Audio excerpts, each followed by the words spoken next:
If you're a man who wants a happy and long-lasting relationship with the woman in your life, this video is for you. I'm going to show you why most men avoid setting boundaries, and if you stick with me to the end, I'll show you the shift that makes boundaries feel loving instead of damaging, so you can speak up without pushing her away. Let's get into it. First, I want to talk about the easygoing trap. What the problem is. A lot of men think being loving means being easygoing. You stay quiet. You let things slide. You tell yourself it's not worth bringing up, until one day it is. Why the problem exists? Men confuse peace with silence. Being agreeable feels safer than risking conflict, so boundaries get postponed instead of practiced. Even I used to pride myself on being easygoing, but that only lasted so long. What actually happened was periodic explosions. I remember some of the first arguments in my marriage. I came in with a list, a mental spreadsheet of everything she did wrong, and I threw it in her face. I'm not proud of it, but I'll admit it.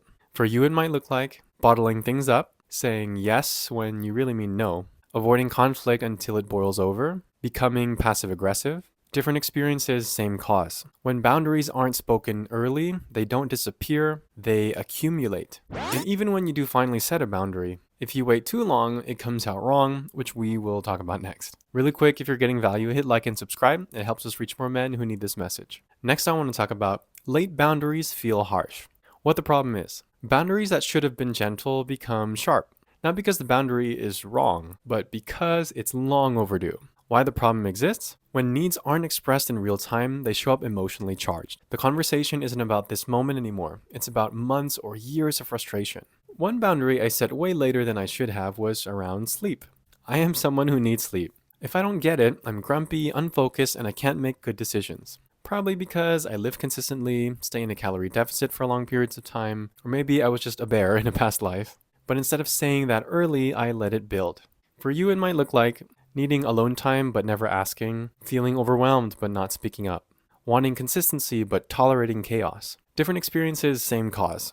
Late boundaries don't feel loving, they feel like corrections. And here's the shift that changed everything for me. Now let's talk about what you came for, how to set boundaries with love. What the real problem is. Most men think boundaries are about changing her behavior. They're not. Why the problem exists? We were never taught how to communicate needs without blame. So boundaries feel like punishment instead of clarity. I eventually learned that boundary setting is a skill, and like any skill, it takes practice. The key was switching to I statements, ownership instead of accusation. So here's some examples. I need uninterrupted sleep to function well. I'm open to this conversation, but not when voices are raised. I need an hour after work before heavy conversations. My training is important to me, even when life is busy. I care about us, and I need calm to talk productively. No blame, no threats, just clarity. How life is better now? When boundaries are clear, resentment drops. I show up calmer, more grounded, more loving. And my marriage feels safer, not tighter. For you, it might look like less emotional buildup, more respect from yourself and her. Fewer blow-ups, stronger attraction and trust. Different benefits, same solution. Clarity creates safety. So the core message that ties all this together is this. Boundaries with love don't say you need to change. They say, this is how I take care of myself, so I can take care of us. That about wraps up this video. Wanted to thank you so much for watching. If this video has inspired you to take action, and if boundary setting is something you want to work on, the 5-day Malusog Reset helps you slow down, reflect, and practice these conversations one step at a time, and so much more. Links in the description for those who are ready. Tagalog sign off. Ang malinaw na hangganan ay anyo ng pagmamahal, which means clear boundaries are a form of love. Have a great rest of your day, and I'll see you in the next one.